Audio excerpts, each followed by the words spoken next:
Hai korang, morning.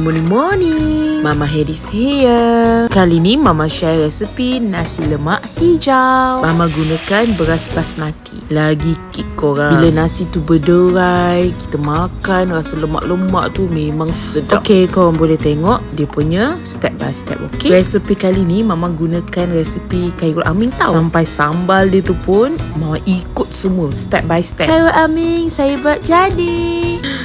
Macam kali pertama je aku buat nasi lemak. Saja je nak tengok KA punya resipi.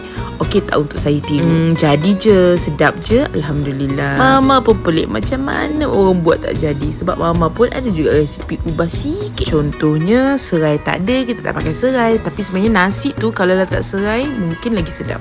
Boleh pula kat rumah ni tak ada serai. Okey, siap. Hidangkan bersama telur, ayam goreng, timun, nasi lemak kan.